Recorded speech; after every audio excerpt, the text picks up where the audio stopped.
The marble floor rushed up to meet Amara Williams before she could catch herself. One moment, she was polishing the gleaming surface of Jin Woo Kang's mahogany desk in his private office, and the next, darkness swallowed her whole. The last thing she heard was the sharp clatter of her cleaning supplies hitting the floor and a deep voice shouting her name.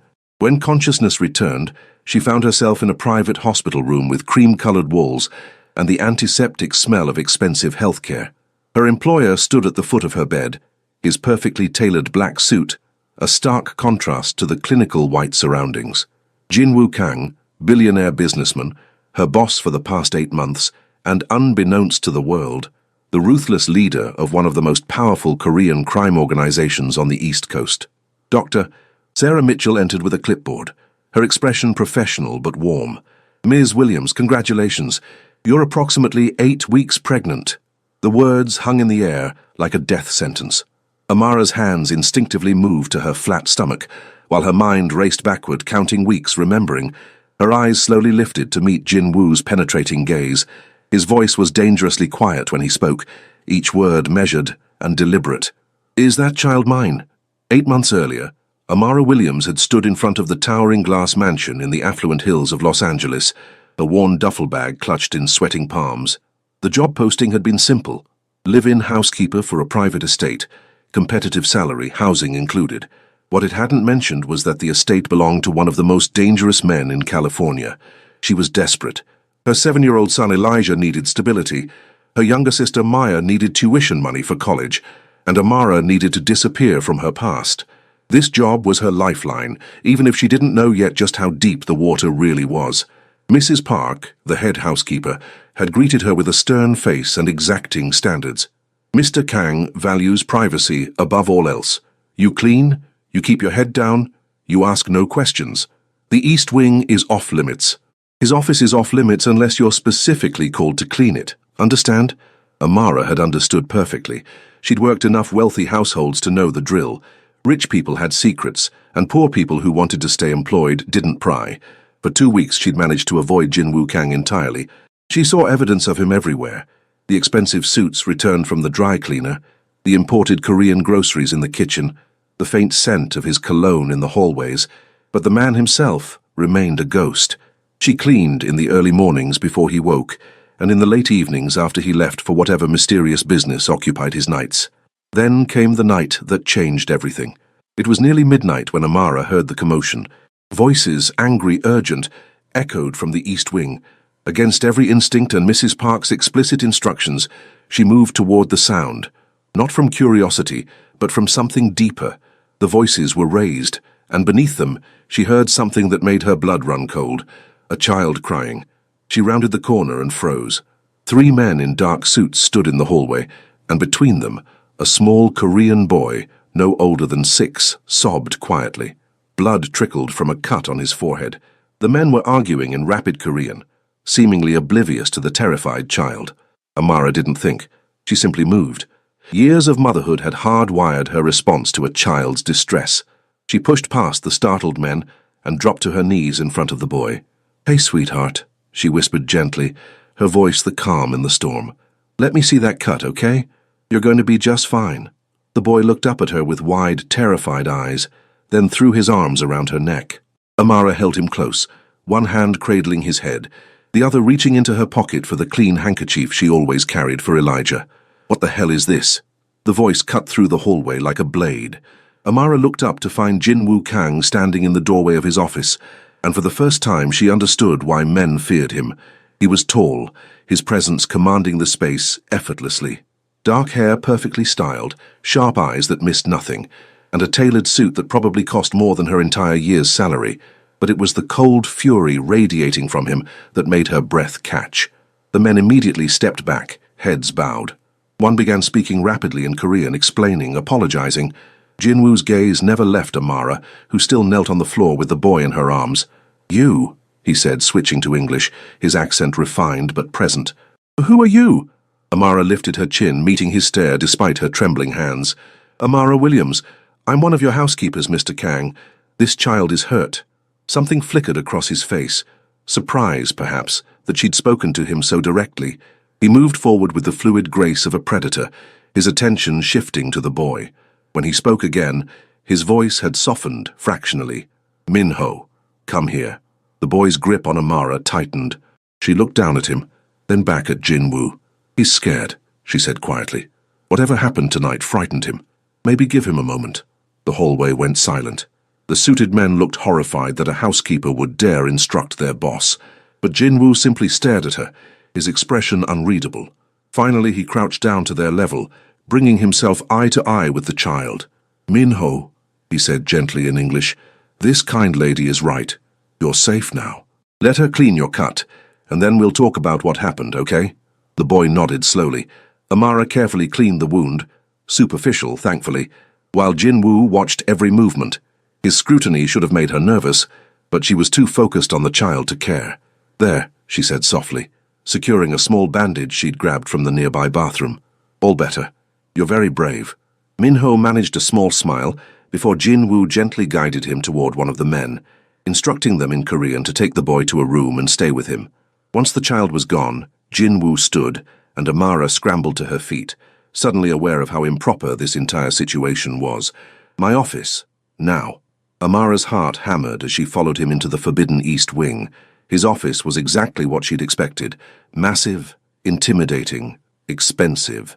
Floor-to-ceiling windows overlooked the glittering city below. Dark wood furniture, leather chairs, and artwork that probably cost 6 figures. Jinwoo moved behind his desk but didn't sit. He studied her with those penetrating dark eyes, and Amara forced herself to stand tall despite every instinct screaming at her to apologize and flee. "You disobeyed a direct instruction," he said. "The East Wing is off-limits to staff." "I heard a child crying," Amara replied, her voice steady despite her fear. "I have a son. I couldn't ignore that." His expression shifted slightly. "You have a child?" "A 7-year-old boy. Elijah." She didn't mention that Elijah was staying with Simone while she worked this live-in position, that she saw him only on her days off, that every moment apart felt like losing a piece of herself. Jinwoo was quiet for a long moment.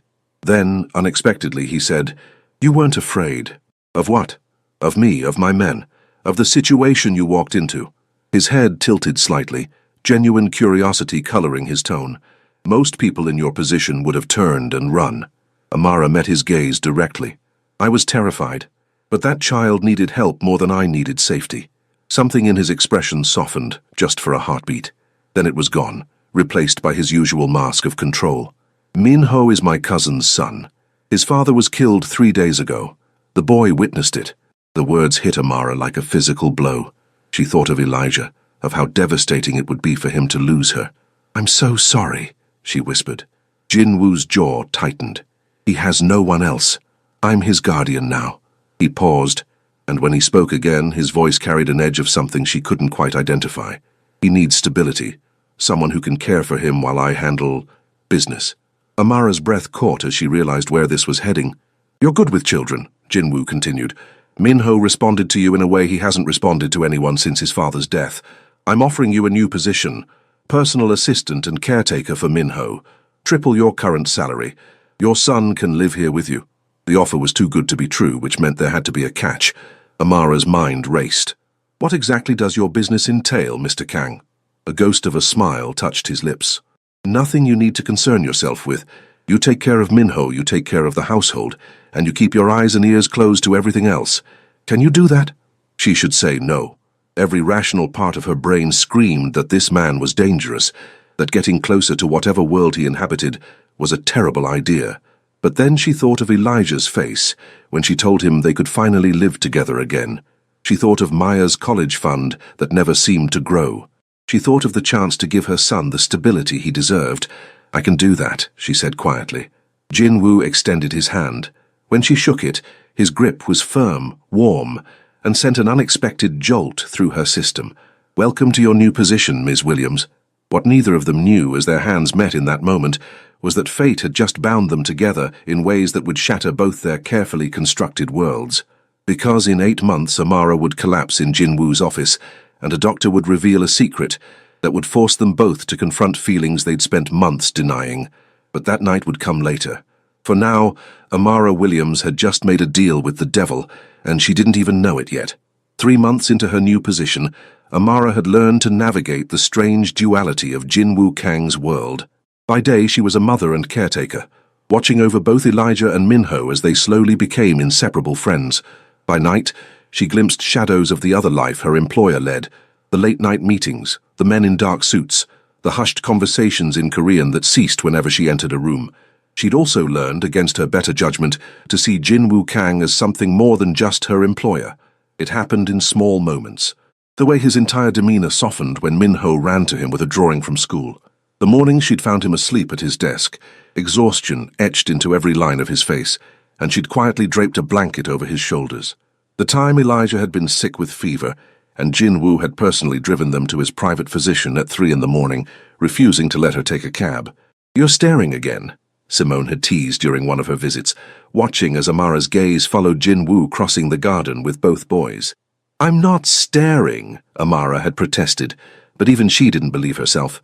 The truth was impossible to ignore. Jin-Woo Kang was brilliant, protective, and carried the weight of his world with a strength that both terrified and attracted her.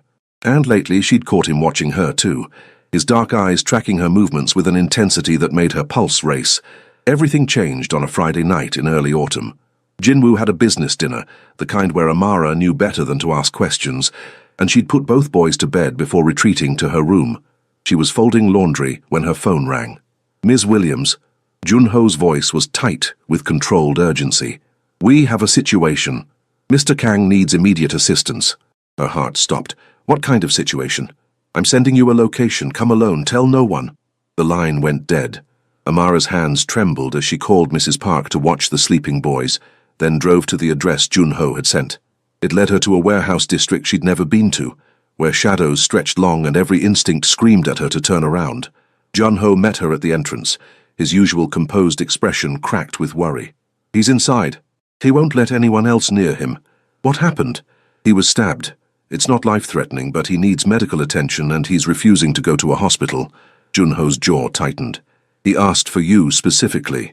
Amara found Jin-Woo in a back office, sitting on a leather couch with his jacket discarded and his white shirt soaked with blood. His face was pale, but his eyes were alert, tracking her movement as she crossed the room. "You shouldn't be here," he said, his voice strained. "Yet you called for me." She knelt beside him, her hands already reaching for his shirt. "Let me see." For a moment she thought he'd refuse.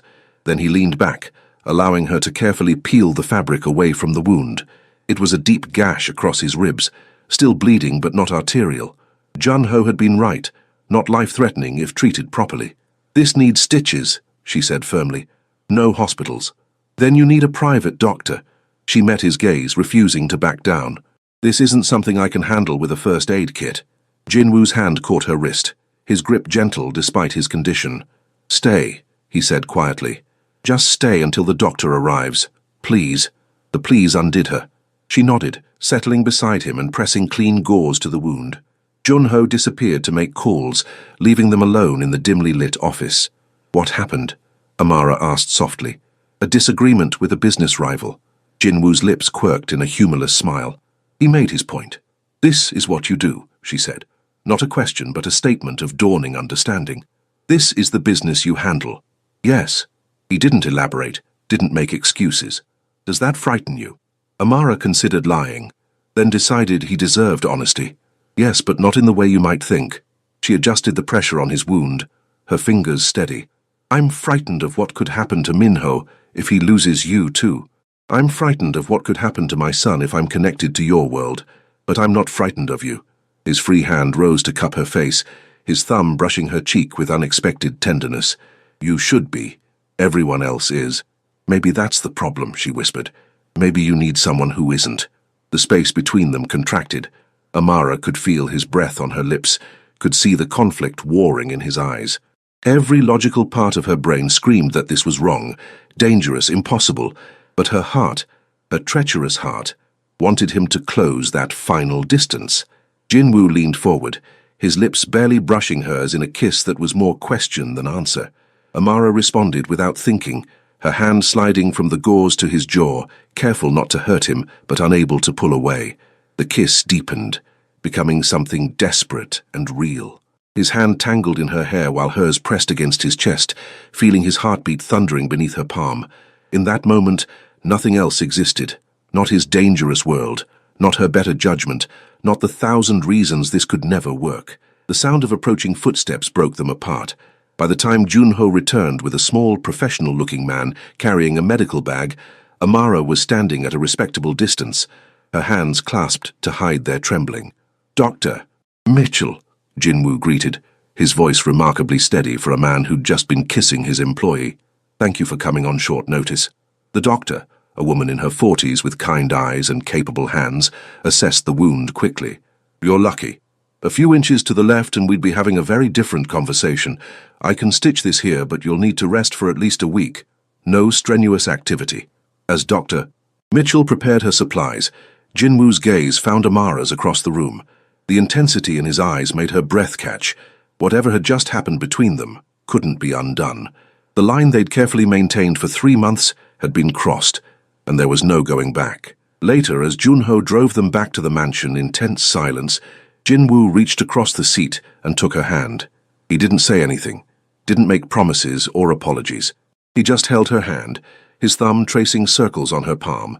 Amara should have pulled away, should have established boundaries, protected herself and her son from the complications that would inevitably follow. Instead, she laced her fingers through his and held on tight. That night marked the beginning of something neither of them fully understood.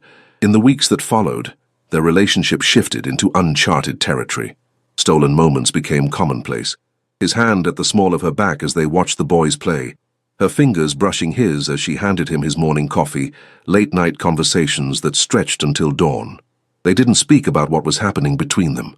Perhaps they were both too afraid that naming it would make it real, and making it real would force them to confront all the reasons it could never work.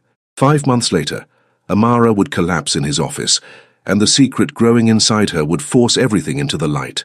But for now, in these stolen weeks of autumn, they existed in a carefully constructed bubble where a housekeeper and a crime boss could pretend that love might be enough. It wouldn't be, but they didn't know that yet. The night it happened, Los Angeles was unusually cold. Amara remembered that detail vividly later, how she'd wrapped herself in Jinwoo's jacket after he'd draped it over her shoulders on the balcony, how his scent had surrounded her, making her feel safe in a world that was anything but. They'd been living in their careful dance for 5 months now, not quite together, not quite separate. He'd kiss her in the quiet moments when they were alone, hold her through the night when nightmares from his world bled into hers, whisper promises in Korean that she didn't understand but felt in her bones. But they never spoke about a future. How could they? She was a single mother trying to build a stable life for her son. He was the leader of a criminal organization with enemies who would happily use her and Elijah as weapons against him. Love, no matter how desperately felt, couldn't bridge that chasm. "What are you thinking about?" Jinwoo's voice pulled her from her thoughts. They stood on his private balcony overlooking the city, the boys asleep inside, the world reduced to just the two of them. "Tomorrow," Amara admitted. "Next month, next year. All the tomorrows we're pretending don't exist." His arms tightened around her waist, pulling her back against his chest. "We'll figure it out." "Will we?" She turned in his embrace, looking up at him. "Jinwoo, I need to know, what is this between us? What am I to you?" For a long moment he didn't answer. Then he cupped her face in both hands, his thumb tracing her cheekbone. "You're everything," he said simply. "Everything I didn't know I needed. Everything I can't afford to lose." "Then why does this feel like borrowed time?" "Because it is." His honesty was brutal, beautiful. "My world has rules, Amara. Showing weakness gets you killed. Loving someone gives your enemies a target. The safest thing I could do is let you go." A heart cracked. "Is that what you want?" "No." The word was torn from him. "God, no. I want you beside me. I want Elijah and Minho growing up as brothers. I want morning coffee and late-night conversations, and every mundane, beautiful moment of a life I have no right to dream about." Amara kissed him then, pouring every unspoken feeling into the connection of their lips. He responded with equal desperation, his hands sliding into her hair, angling her head to deepen the kiss. When they finally broke apart, both breathing hard, something had shifted between them. "Stay with me tonight," Jinwoo whispered against her lips. "Not as my employee, not in the guest room. Stay with me." She should have said no, should have been smarter, more cautious.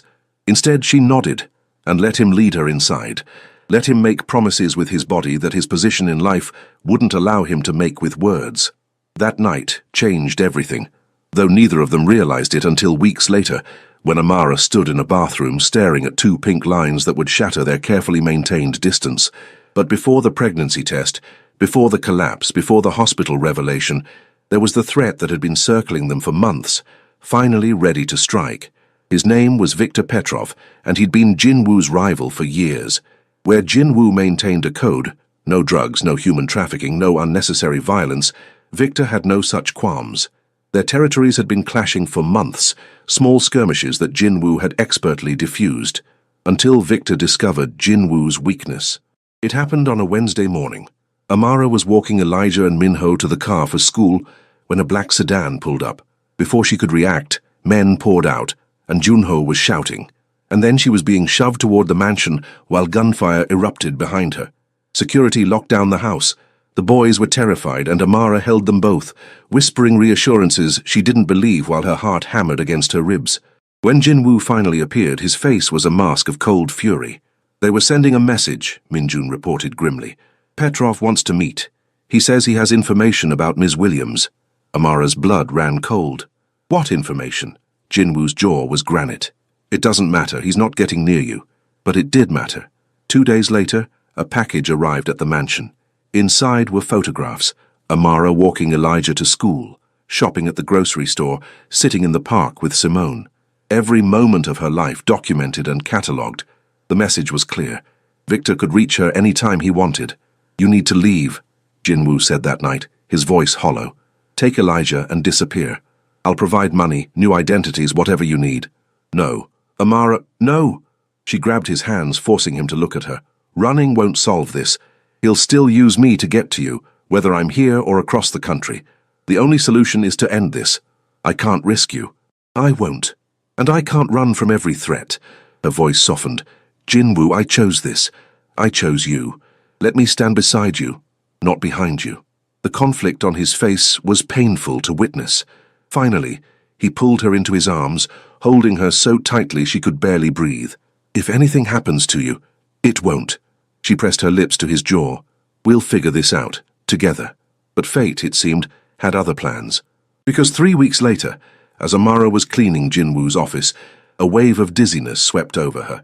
She grabbed the desk for support, but her vision tunneled, her legs gave out, and the last thing she heard before darkness claimed her was Jinwoo's voice, shouting her name. When she woke in that hospital room with Jinwoo standing at the foot of her bed and Dr. Mitchell announcing her pregnancy, the world tilted on its axis. 8 weeks. She was 8 weeks pregnant. The timeline was unmistakable.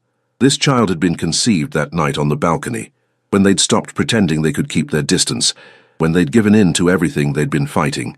And now Jinwoo stood there, his face unreadable, asking the question that would determine everything. Is that child mine? The question hung in the sterile air of the hospital room like a blade waiting to fall. Amara stared at Jinwoo, her mind reeling from the pregnancy revelation, and now his devastating question. Dr. Mitchell had the grace to look uncomfortable, quietly excusing herself from the room. "What?" Amara's voice came out barely above a whisper. Jinwoo's face was a carefully constructed mask, but she could see the storm raging behind his eyes. "I need to know, Amara. Is that child mine?" The hurt that lanced through her was physical. "How can you even ask me that?" "Because I live in a world where nothing is certain." He moved closer, his hands gripping the bed rail. "Because Victor Petrov could have orchestrated this entire situation. Because I've seen men use pregnancy as a weapon, as leverage, as—" "Stop." Amara sat up, ignoring the lingering dizziness. "I am not one of your enemies. I'm not playing games or wielding weapons. I'm a woman who just found out she's pregnant with a child she didn't plan, in a situation she can barely comprehend." Her voice broke. "And the father is asking if the baby is even his." Something cracked in Jinwoo's expression. He closed his eyes, his jaw working. "I'm sorry. That was... I'm sorry." "Yes, Jinwoo." Tears streamed down her face now. 8 months of carefully controlled emotion finally breaking free. "Yes, this child is yours. There hasn't been anyone else." "There's never been anyone else since that first night we—" She couldn't finish, couldn't put words to the memory of their bodies tangled together, of promises whispered in the dark. Jinwoo moved then, sitting on the edge of her bed, and pulling her into his arms. "I'm sorry," he repeated, his face buried in her hair. "God, Amara, I'm sorry. My world has made me suspicious of everything. but I should never have doubted you." She clung to him, breathing in his familiar scent, feeling the solid warmth of him anchoring her to reality. "I'm terrified," she admitted. "I have Elijah to think about, and now another child, and your world is so dangerous, and I don't know how to—" "We'll figure it out." His hands stroked her back, soothing. "I promise you, Amara, I will keep you and our children safe. All of them. Our children." The words wrapped around her heart, equal parts comfort and terror. But fate, it seemed, had been listening, because while Jinwoo held Amara in that hospital room, making promises he'd move heaven and earth to keep, Viktor Petrov was making his own move. The call came 3 hours later. Junho's voice was tight, with barely controlled panic. "Boss, there's been an incident. Someone breached the mansion. They took—" He paused, and Amara's heart stopped. "They took the boys." The world tilted. Amara heard herself screaming, felt Jinwoo's arms around her, heard him barking orders into his phone. But it was all distant, muffled, as if she were underwater. Elijah, Minho, her baby, their babies, gone. Jinwoo's transformation was immediate and terrifying. The tender man who'd held her moments before disappeared, replaced by something cold and lethal. When he looked at her, she saw murder in his eyes, not directed at her, but at whoever had dared to touch their children. "Get her somewhere safe," he ordered Junho, who'd arrived at the hospital within minutes. "Full security detail. No one gets near her." "No." Amara grabbed his arm, her nails digging in. "I'm not hiding while my son is out there. I'm coming with you." "Amara, don't." Her voice was steel. "Don't you dare try to protect me while Elijah is in danger. He's my son. I will not sit in some safe house while you hunt for him. Either I come with you, or I go on my own." For a tense moment, they stared at each other. Then Jinwoo nodded sharply. "Stay close to me. Do exactly what I say. Understood?" "Understood." The next 6 hours were a blur of violence and fear. Jinwoo's organization moved with military precision, tracking Victor's people through a network of contacts and surveillance that Amara had never fully grasped existed. She watched Jinwoo work, saw the ruthless efficiency with which he operated, and understood for the first time the true extent of his power. They found them in an abandoned warehouse on the docks. Victor had been arrogant, certain that Jinwoo wouldn't risk a confrontation with the children present. He'd underestimated what a father's love could drive a man to do. Amara waited in the car with Junho, while Jinwoo went inside with his men. Every second felt like an eternity. She pressed her hands to her stomach, to the child growing there, and prayed to every deity she could name. Then she heard it, Elijah's voice, crying out. Amara was out of the car before Junho could stop her, running toward the warehouse with her heart in her throat. The scene inside would haunt her forever. Jinwoo stood over Victor's prone form, his gun aimed at the man's head. Blood stained Jinwoo's shirt, though she couldn't tell if it was his or someone else's. His men surrounded them, weapons drawn, but none of that mattered, because in the corner Minjun knelt with both boys, and they were alive, they were safe, they were— "Mama!" Elijah broke free and ran to her. Amara caught him, sinking to her knees and holding him so tightly she was afraid she'd hurt him. Minho followed and she gathered him close too, this child who'd become as much hers as the one she'd given birth to. "Did he hurt you?" she whispered, checking them both over with shaking hands. "Are you okay?" "We're okay," Minho said, his English still slightly accented but clear. Jinwoo saved us. He promised he'd come, and he did. Amara looked up to find Jinwoo watching them, his weapon now lowered. Victor was being dragged away by his men, and she understood that whatever had happened in those minutes before she'd arrived, Jinwoo had chosen mercy, for the children, for her. He crossed to them, kneeling and gathering all three of them into his arms. "I'm sorry," he said roughly. "I'm so sorry. This is my fault, my world, my enemies." "Stop!" Amara cupped his face, forcing him to meet her eyes. "We're here. We're safe. That's what matters." "I can't lose you," he whispered, and she realized he was trembling. "Any of you. I can't—" "You won't." She kissed him, tasting salt from whose tears she wasn't sure. "We're not going anywhere." Later, much later, when the children were asleep in the mansion's reinforced safe room and Amara and Jinwoo finally had a moment alone, he told her what he'd decided. "I'm getting out," he said simply. "Not immediately. There are protocols, transitions that have to happen, but I'm done. This life, this world, it's not worth losing you." Amara's breath caught. "Jinwoo, you can't just—" "I can. I will." He pulled her close, his hand resting on her stomach where their child grew. "I want to be a father. A real father, not someone who sends security details instead of attending school plays. I want to marry you, Amara. I want to wake up next to you, without wondering if today's the day my enemies take everything from me." She kissed him, tasting the promise on his lips. "Then we'll figure it out. Together."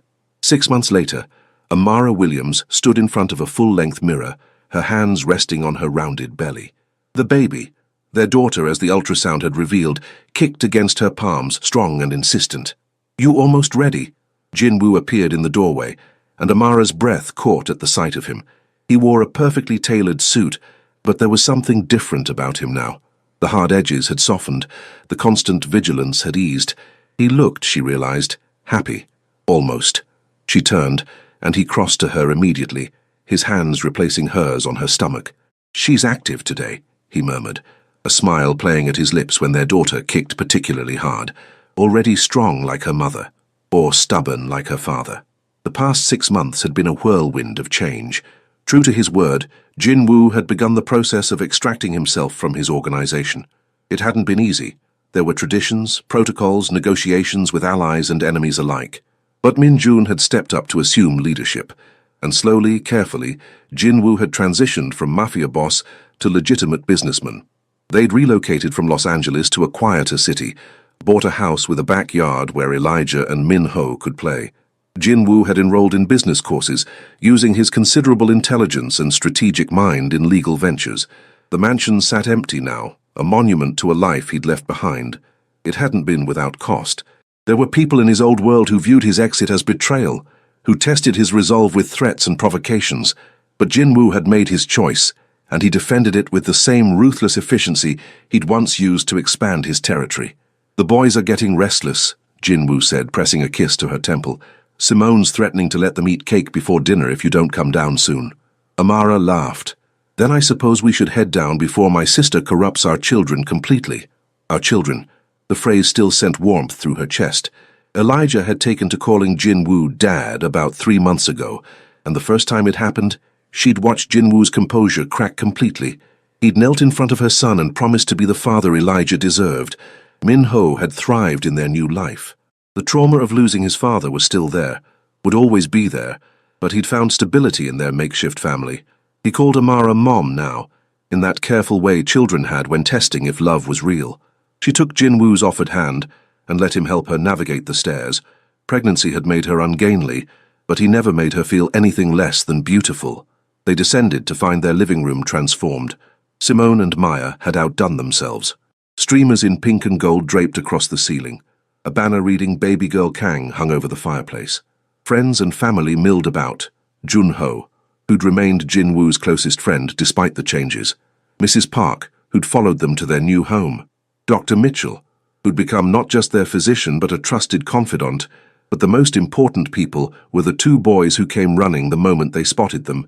"Mama, Dad, we made a present for the baby." Elijah grabbed her hand while Minho tugged on Jinwoo's jacket. They were led to a table where a crayon drawing had been carefully framed. It showed 4 stick figures. Elijah had helpfully labeled them me, Minho, Mama, and Dad, surrounding a smaller figure labeled Baby Sister. Hearts floated around all of them. "It's perfect," Amara whispered, tears pricking her eyes. Pregnancy hormones made her cry at everything, but this was worth crying over. Absolutely perfect. The afternoon passed in a blur of laughter and love. They played games, opened gifts, ate too much cake. Amara watched Jinwoo with the boys, saw how naturally he'd taken to fatherhood, how completely he'd transformed from the cold, dangerous man she'd first met. As the sun set and guests began to leave, Simone pulled Amara aside. "You look happy," her best friend observed. "Really happy." "I am." Amara watched Jinwoo tickle both boys until they dissolved into giggles. "I never thought I could have this. A real family. A real future. You deserve it." Simone hugged her carefully, mindful of her belly. "After everything you've been through, you deserve every bit of happiness." That night, after the guests had left and the boys were tucked into bed, Amara and Jinwoo sat on their back porch. The evening was warm, and fireflies danced in the growing darkness. "Do you ever miss it?" Amara asked quietly. "The power, the control, the—" "No." Jinwoo didn't hesitate. His hand found hers, their fingers interlacing naturally. Not even for a second. That life gave me Minho, and it gave me you. But this—" he gestured to their house, to the yard where their children played. "This is real. This is what I want. Even with all the boring domesticity. The school drop-offs and grocery shopping and— especially that." He pulled her close, or as close as her belly would allow. "Amara, I spent years chasing power, building an empire, commanding respect through fear. And I was empty. Completely empty. Then you walked into that hallway, knelt in front of a crying child, and showed me what real strength looks like." She turned to face him, cupping his jaw. "I love you. I don't think I've said that enough. You say it every day." He kissed her softly. "Every time you look at me. Every time you trust me with our children. Every time you choose this life with me over the safety of distance. Still, I should say the words more." She rested her forehead against his. "I love you, Jin Woo Kang. I love the man you were, the man you are, and the man you're becoming. And I love you, Amara Williams." He kissed her again, deeper this time. "Soon to be Amara Kang, if you'll still have me." They'd been planning the wedding for next spring, after the baby was born and Amara had recovered. Nothing elaborate, just family and close friends, a simple ceremony that meant everything. Always, she promised, in this life and whatever comes after. Their daughter kicked then, hard enough that Jinwoo felt it through Amara's dress. He laughed, the sound pure and unguarded, and pressed his hand to where their child grew. "She has impeccable timing," he murmured, "just like her father." Amara smiled, remembering that night 8 months ago when she'd collapsed in his office, when Dr. Mitchell had revealed her pregnancy, when Jinwoo had asked that devastating question. "Do you remember what you said that day in the hospital?" His expression grew pained. "I'm still sorry about that. I know, but after you believed me, after everything with Victor, you said something that changed everything." She took his hand and placed it firmly on her belly. "You said, 'our children.' Not my child and your son, but our children. That was the moment I knew we'd be okay." Jinwoo pulled her close, his arms wrapping around her from behind, his hands cradling their daughter. "We're more than okay," he whispered. "We're everything I never knew I needed." They stayed like that as darkness fell completely. Two people who'd found each other against impossible odds, who'd chosen love over safety, who'd built something real from the ashes of his old life. Inside, they could hear Elijah and Minho laughing about something, their voices carrying through the open window. Maya's voice joined in, probably telling them one of her infamous stories. The sounds of family, of home, of everything that mattered. "Come on," Jinwoo said eventually, helping her to her feet. "Let's get you off your feet.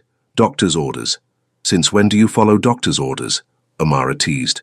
"Since those orders concern the health of my wife-to-be and my daughter." He kissed her temple. "I'm a changed man, remember? The best kind of changed."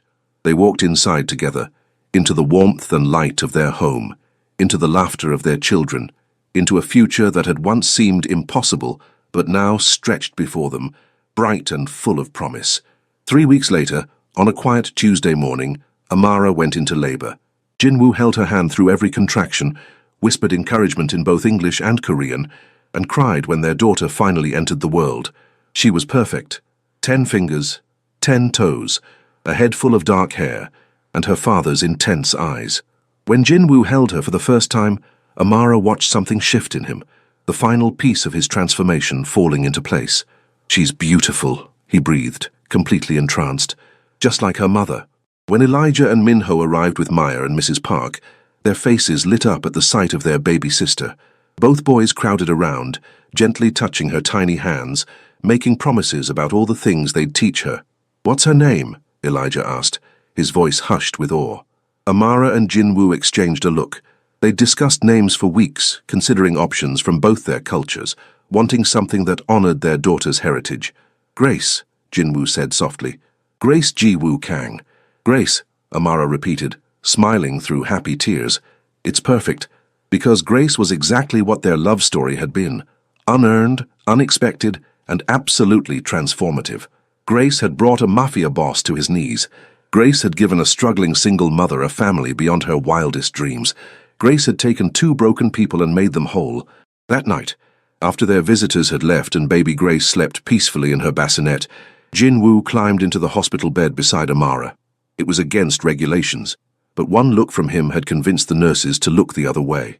"Thank you," he whispered, pressing a kiss to her forehead. "For what?" for seeing me, the real me, beneath all the power and danger, for trusting me with your heart, with Elijah, with our daughter, for giving me a reason to become someone worthy of that trust, his voice caught, for loving me when I didn't know how to love myself. Amara cupped his face, her thumb tracing the small scar on his jaw, a remnant from the night Victor's men had taken the boys. You've always been worthy. You just needed someone to show you. They lay together in comfortable silence, watching their daughter sleep, marveling at the impossible journey that had brought them here. From that first night when Amara had knelt beside a crying child, to the moment Jinwoo had asked if the baby was his, to this perfect moment of peace. I love you, Jinwoo said, the words coming easier now after months of practice. I will love you until my last breath and beyond. And I love you, Amara replied, her heart full to bursting. My dangerous man who became gentle, my crime boss who chose family, my unexpected everything. Outside the window, Los Angeles glittered in the distance, the city where their story had begun, where Amara had taken a job she desperately needed and found a love she'd never imagined.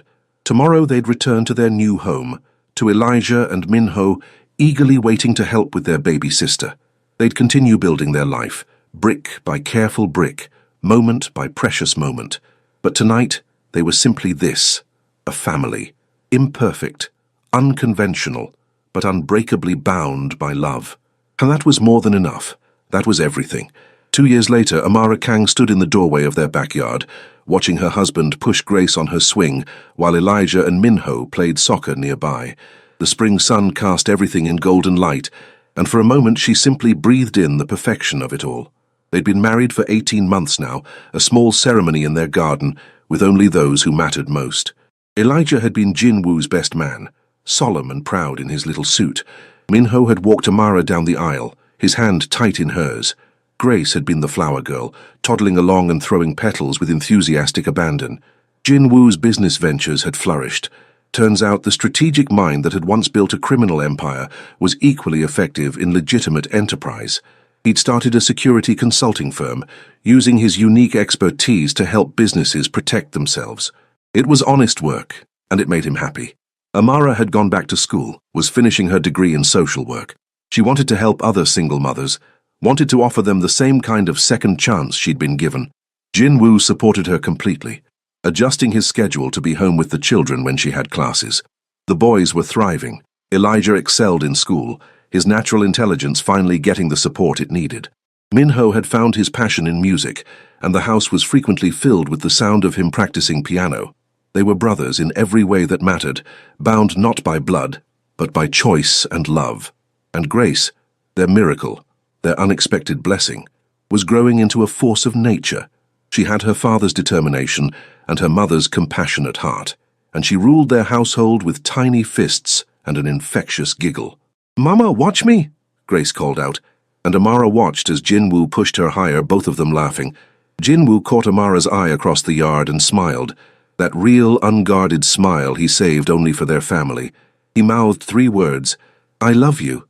She pressed her hand to her stomach, to the secret she'd discovered just that morning, and smiled back. Another baby, another blessing, another chapter in their impossible love story. She'd tell him tonight, after the children were asleep. She'd watch his face light up, feel his hands trembling as he held her close, hear him whisper promises about the future in that beautiful blend of English and Korean that had become the language of their love. But for now, she simply watched her family, her beautiful, chaotic, perfect family, and marveled at how far they'd come. From a desperate housekeeper and a dangerous crime boss to this, a home filled with laughter, children who knew they were loved, and a love story that defied every odd. Sometimes the best things in life are the ones you never see coming. Sometimes love finds you in the most unexpected places, and sometimes a simple question, "Is that child mine?" becomes the beginning of everything you never knew you always wanted. Amara walked out into the sunshine, into the arms of her husband, into the laughter of her children, into a future bright with promise, and it was perfect.